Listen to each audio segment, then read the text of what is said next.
மாசம் 30,000 லாபம் பார்க்கறதே இந்த மாரி இண்டஸ்ட்ரியில பெரிய விஷயம் நம்பலாம் பேசிட்டு இருக்கும் பொழுது, அசால்ட்டா 2022ல மட்டும் நீங்க பார்த்தீங்கன்னா, ரூ. 300 கோடி டர்ன் ஓவர் எடுத்திருக்காங்க. குவாட்னா யாஷ் பக்கா அப்படின்னு சொல்லிட்டு ஒரு நிறுவனம். இவங்களோட பிசினஸ் என்ன அப்படின்னு சொல்லிட்டு பார்த்தீங்கன்னா, கரும்புலருந்து சர்க்கரை எடுத்துட்டு பிறகு அதனோட பக்கேஸ் அதனோட சக்கை இருக்குது இல்லையா? அந்த சக்கையிலருந்து சஸ்டெய்னபிள் காம்போஸ்டபிள் டேபிள் வேர் மேக் பண்றது. வேஸ்ட்லருந்து வெல்த் குடுப்பாங்க.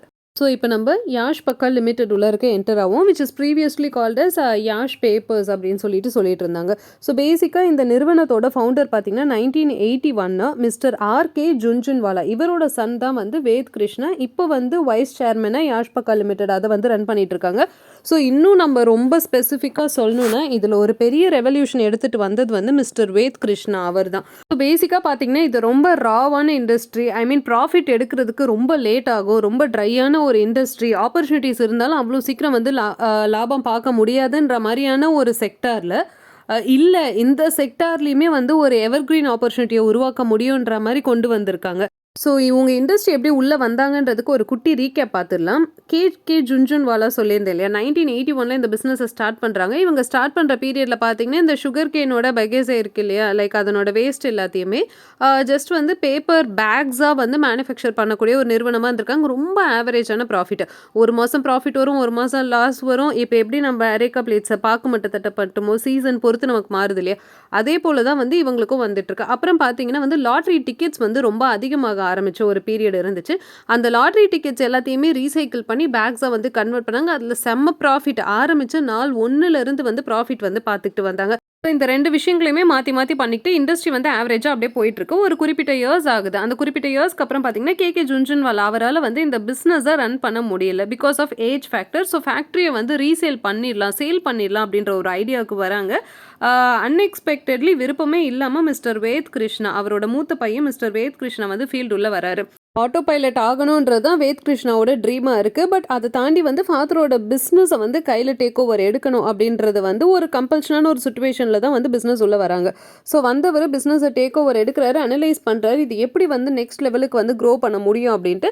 அப்போது இப்போ மேனுஃபேக்சர் பண்ணிகிட்டு இருக்க அந்த பேக்ஸை இது எல்லாத்தையுமே தாண்டி என்ன வித்தியாசமாக பண்ணலான்னு பார்க்கும்பொழுது டேபிள் வேர் ஐட்டம்ஸ் எல்லாமே வந்து மேனுஃபேக்சர் பண்ணுறாங்க. ஸோ மேனுஃபேக்சர் பண்ணுறதுக்கு முன்னாடி 3 வருஷம் வந்து அந்த பிஸ்னஸை பற்றி complete A to Z research வந்து பண்ணுறாங்க. ரீசர்ச்னால் வந்து சும்மா எவ்வளோ முதலீடு எவ்வளோ லாபம் அப்படியெல்லாம் கிடையாது. ப்ராடக்ட் வந்து என்விரான்மெண்டலுக்கு எந்த அளவுக்கு ஃப்ரெண்ட்லியாக இருக்கும், மனுஷங்க வந்து அந்த ப்ராடக்ட்டை யூஸ் பண்ணி, பிகாஸ் சூடாக ஒரு பொருள் வந்து வச்சு நம்ம சாப்பிடும்பொழுது சொல்லுவாங்க இல்லையா, அதில் இருக்கக்கூடிய கெமிக்கல்ஸ் வந்து ரியாக்ட் ஆகும்னு சொல்லிட்டு. ஸோ அந்த மாதிரி எல்லாம் ஆகக்கூடாது. ப்ராடக்ட் இருக்கும், மக்களுக்கு வந்து எப்படி இதை புரிய வைக்கிறது, அது மட்டும் இல்லாமல் அந்த ப்ராடக்ட்டை வந்து மேனேஜ் பண்ணுறாங்க இல்லையா. அந்த சுகர் கேன் பெகஸே சொன்னா இல்லையா, அந்த வேஸ்ட் இருக்குல்ல சீக்கிரம் ட்ரை ஆகிடும். அதை வந்து ஈரத்தன்மையோடு இருந்தால் தான் கரெக்டான ஷேப்புக்கு வந்து மோல்டு பண்ண முடியும். இது எல்லாமே மெயின்டைன் பண்ணுறது பல சேலஞ்சிங்கான விஷயங்கள், 1 2 கிடையாது.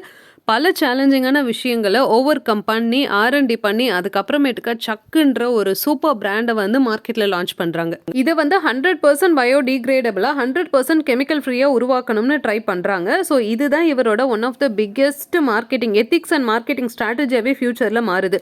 ஸோ அப்படி அவர் ட்ரை பண்ணும்பொழுது பார்த்தீங்கன்னா 95% அவரோட ப்ராசஸில் வந்து அவர் சக்ஸஸ் அடைகிறாரு. ஸோ அந்த 5% என்னன்னு அவங்க சைட்லேருந்து சொல்கிறாங்கன்னா, இந்த சுகர் கேன்லேருந்து சுகர் எடுக்கும்பொழுது அந்த ப்ராசஸ்க்கு உட்படுத்தப்படும் பொழுது அந்த சுகர் கேனில் சேரக்கூடிய கெமிக்கல்ஸ் அதை வந்து முழுமையாக எராடிகேட் பண்ண முடியல. பட் ஸ்டில் வந்து அதுக்கான முயற்சியில் ஈடுபட்டு இருக்கிறதாவும் வந்து தகவல் சொல்லியிருக்காங்க. ஸோ இதை தாண்டி பார்த்தீங்கன்னா இவங்களோட அந்த ஸ்ப்ரெட், அதாவது எந்த அளவுக்கு இவங்க எஸ்டாப்ளிஷ் ஆகியிருக்காங்கன்னா, இவங்களோட கிளைண்ட் லிஸ்ட் பார்த்தீங்கன்னா IRCTC, டாடா குரூப்ஸு, அதுக்கப்புறம் பார்த்தீங்கன்னா வந்து McDonald's, KFC, cafe coffee day, CCD போயிருந்தீங்கன்னா பார்க்கலாம். என்ன ஒரே காஸ்ட்லியாக இருக்குது அப்படிலாம் நினச்சிடாதீங்க.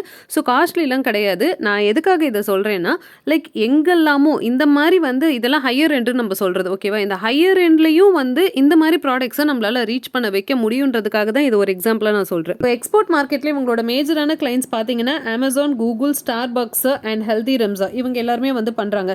அண்ட் இவங்களோட ப்ரொடக்ஷன் கெப்பாசிட்டி பார்த்தீங்கன்னா ஒரு வருஷத்துக்கு 40,000 டன் வந்து இவங்களோட ப்ரொடக்ஷன் கெப்பாசிட்டி. அதில் அவங்க பார்த்தீங்கன்னா ஒரு நாளைக்கு நாளைக்கு 18 மெட்ரிக் டன் அளவுக்கு ப்ரொடக்ஷன் வந்து பண்ணிட்டு இருக்காங்க. ஸோ அவ்வளோ உண்மையிலே சேல்ஸ் ஆகுதா அப்படின்னு சொல்லிட்டு கேட்டிங்கன்னா, இவங்க வந்து இங்கிருந்து இந்தியாவிலேருந்து மேனுஃபேக்சர் பண்ணி 43 நாடுகளுக்கு எக்ஸ்போர்ட் பண்ணிட்டு இருக்கிறாங்க. ஸோ அங்கே உலக நாடுகள் ஃபுல்லாகவே இவங்களோட சேல்ஸை வந்து இவங்க கவர் பண்ணியிருக்காங்க. எவ்வளோ வைடான ஒரு மார்க்கெட் இருக்குது பாருங்கள் இந்த மாதிரி ப்ராடக்ட்ஸ்க்கு. ஸோ இவங்களோட ப்ராடக்ட் வந்து இப்போ நீங்கள் யூஸ் பண்ணி பார்க்கணும், தெரிஞ்சுக்கணும்னு ஆசைப்பட்டீங்கன்னா எஸ், அமேசானில் இவங்களோட ப்ராடக்ட் எல்லாமே இருக்குது. நான் கீழே டிஸ்கிரிப்ஷனில் லிங்க் கொடுக்குறேன், வாங்குறவங்க வாங்கி செக் பண்ணி இருந்துட்டு இருக்குது. ஸோ வேத் கிருஷ்ணா அவரோட ஒரு லாங் டேர்ம் விஷனே நீங்கள் பார்த்தீங்கன்னா 2025குள்ளே 1400 crore ப்ராஜெக்டாக தன்னோட இண்டஸ்ட்ரியை மாற்றணும் அப்படின்றத வந்து அவர் மென்ஷன் பண்ணியிருக்காரு. ரொம்ப பெருசு இது.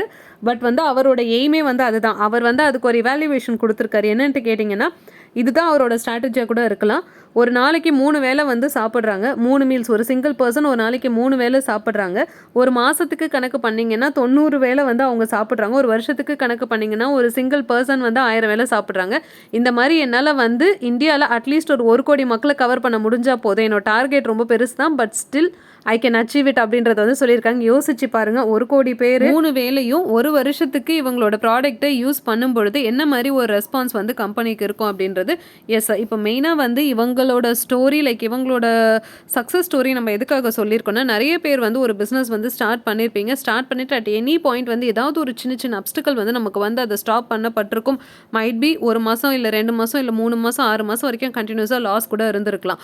பட் அதையும் தாண்டி அதில் ஓரளவுக்கு நீங்கள் சஸ்டெயின் பண்ணி ஸ்டாண்ட் பண்ணி வரீங்கன்னா, முக்கியமான ஒரு பாயிண்ட் கரெக்டான ஸ்ட்ராட்டஜி, எத்திக்ஸ் அண்ட் மாடல், இதை ஃபாலோ பண்ணி நீங்கள் வரும்பொழுது கண்டிப்பாக உங்களால் வந்து சக்சீட் ஆக முடியும். அப்படி நிறைய ட்ரையல் அண்ட் எரருக்கு அப்புறம் சக்சீட் ஆன ஒரு நிறுவனம் தான் வந்து வேத் கிருஷ்ணா நடத்தக்கூடிய யாஷ் பக்கா சக் அப்படின்னக்கூடிய நிறுவனம். ஸோ ஒவ்வொரு பிஸ்னஸ்க்கும் ஒரு சக்ஸஸ் ஃபார்முலா, ஒரு பிரேக் அவுட் டைம்னு ஒன்று இருக்கும். கண்டிப்பாக நீங்கள் பண்ணக்கூடிய பிஸ்னஸ்க்கும் அந்த ஆப்பர்ச்சுனிட்டி வரணும்ன்ட்டு இந்த நியூ இயரில் நான் உங்களுக்கு விஷ் பண்ணுறேன். இன்னொரு நல்ல வீடியோவில் நம்ம நெக்ஸ்ட் வீக் மீட் பண்ணலாம்.